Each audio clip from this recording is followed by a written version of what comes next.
Bien, voilà comment ça va se passer. Moi, je vais chasser. Heinrich, sans te commander, tu vas couper du bois. Dolores, soyez gentil, arrangez-nous une petite table. Hein. Essayez de nous faire un truc mignon.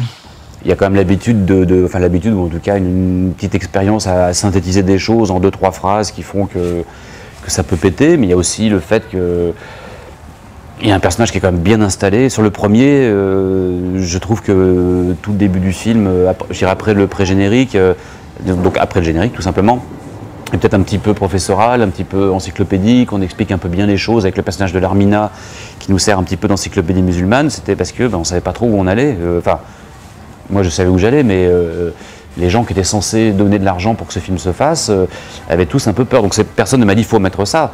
C'est moi qui ai mis ça pour qu'on comprenne un peu mieux où on était. Là, on n'a plus besoin de tout ça, on sait où on va. Je pense que si les gens vont voir le 2, c'est parce qu'ils savent que ils savent ce que va dire OSS, et à la limite, comme pour Peter Sellers dans La Panthère Rose ou comme pour Pierre Richard dans ses films, on s'attend à ce qu'ils trébuchent verbalement ou physiquement, qu'ils disent une connerie, qu'ils soient en décalage, qu'ils soient calamiteux, catastrophiques, et qu'ils nous collent la honte ou qu'ils se collent la honte à lui-même.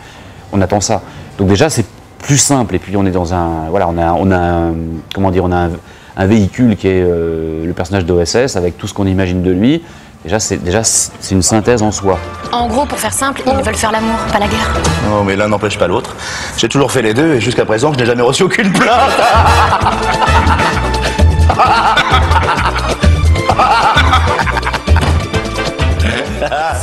L'époque, c'est-à-dire une fois qu'on a bien réfléchi à notre époque, on a bien posé, ce que je vous disais tout à l'heure, les bases du second film, en se disant de quoi on parlait, que c'était une époque clé. C'est une époque à laquelle tout va basculer, comme tout allait basculer. Parce qu'on peut imaginer que dans le premier, on peut imaginer que Hubert Bonisseur de la Batte quitte le Caire, et que juste après, il y a l'affaire du canal de Suez. C'est un peu fait comme ça, le film. On peut imaginer que c'est lui qui le déclenche. Là, il déclenche rien, puisqu'il est plus moteur, mais il s'en rend pas compte. Sauf que c'est, on parle de dictature, c'est Prague qui est pas loin, sauf que c'est les mouvements des jeunes en France. Enfin, mai 68, c'est pas que des jeunes, c'est les ouvriers aussi. C'est les mouvements sur les campus américains, c'est les mouvements noirs aux États-Unis, c'est tout ça.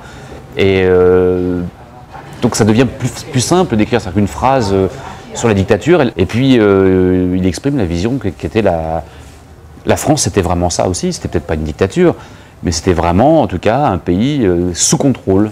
Mais d'ailleurs, moi, je suis surpris même de l'accueil de cette phrase-là. Hein. Franchement, on a fait, comme on fait souvent maintenant, des projections de test pour le film. Et je m'aperçois qu'il y a des scènes qui ont vraiment bien marché, qui ont marqué, notamment la scène du Mossad, qui pour moi est une scène d'installation.